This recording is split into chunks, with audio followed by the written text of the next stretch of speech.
ओ duck दाने तले कर ओ बैठ लो पैंट तुसी सारे वो डोगी खराब कर दी यो तले डक के सोए हट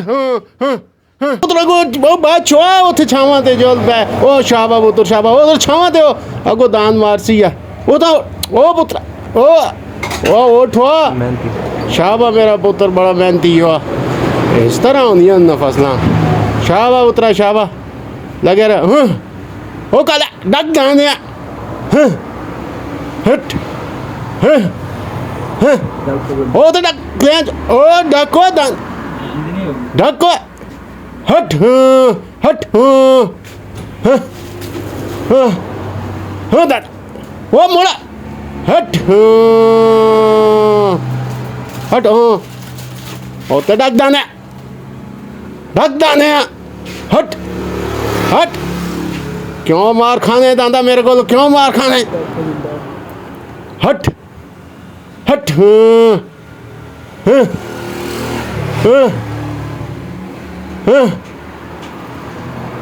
ओ तले तले रख दान वर्गा ओ पुत्रा ओ पुत्र थे छावा दे काम कर ओ पुत्रा ओ पुत्र सारी मकी पट सटी शाबा मेरा पुत्रा शाबा शाबा शाबा लगे रहे वो तो छावा दे लगना वो छावा दे जल हट बस थोड़ा रह गया पुत्र शाबा शाबा शाबा छको पुत्र हट ओवर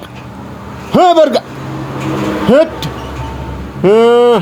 ओ खोलो दांदे ये दांदे खोल इन्हें आगे पानी रख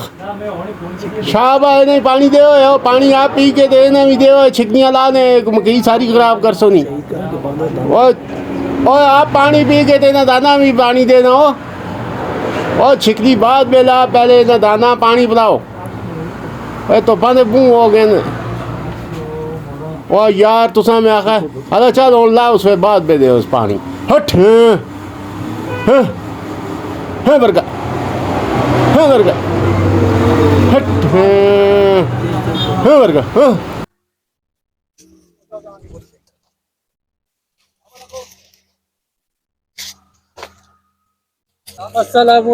वालेकुम अस्सलाम खान क्या हाल है ठीक है वालो शुक्र है अल्लाह और कैसे हो ठीक है अल्लाह का करम यार क्या हो रहा है यार बस ये मकई की फसल उगाई है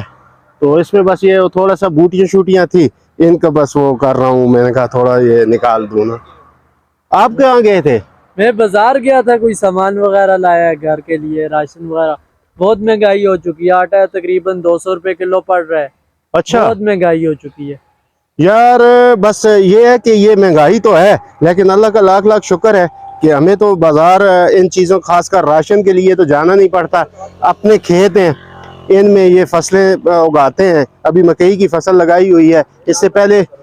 गंदम की फसल जो थी वो भी माशाल्लाह बहुत अच्छी हुई है हमारी तो गंदम और ये मकई जो है ये घर की हो जाती है ये तो बहुत अच्छी बात है जी पहले जमाने में लोग खेती बाड़ी करके अपना सारा घर का निजाम चलाते थे आज मैं इतने मायूस होके वापस आया हूँ ना कि इतनी महंगाई है हमारी सोई से बाहर यार आज ये है ना अगर आज भी हम मेहनत करनी शुरू कर दें ना अपने जमीनों में हर बंदे के पास हम देहाती लोग हैं हम लोगों के पास इतनी जमीनें होती हैं कि अपना साल का जो राशन है ना वो घर से निकाल सकते हैं मेहनत हो रही है आप देख लें साला साल यहाँ पे फसलें होती हैं और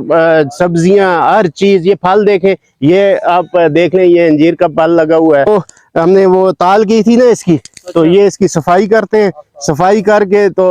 साथ साथ बातें भी करते हैं ताल किसे कहते हैं ये ताल ये होती है कि ये जब मकई थोड़ी बड़ी हो जाती है ना तो इसमें फिर बैलों के साथ ना इसको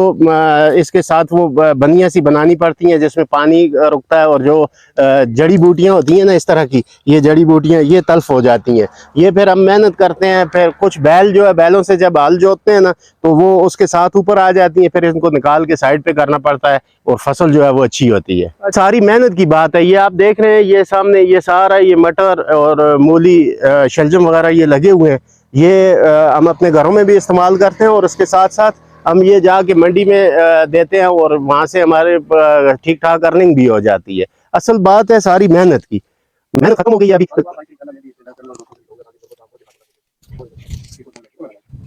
बिल्कुल जी, आपने बहुत अच्छी बातें की हैं। क्या मतलब अपने घर के लिए भी ये इस्तेमाल करते हो, जाके बेचते भी हो? ऐसे मैं भी कोशिश करूंगा और साथ अपने दोस्तों को भी बोलूंगा कि हम भी इस तरह फसल उगाएं और जो गुर्बत है उसे हम कम कर सकें।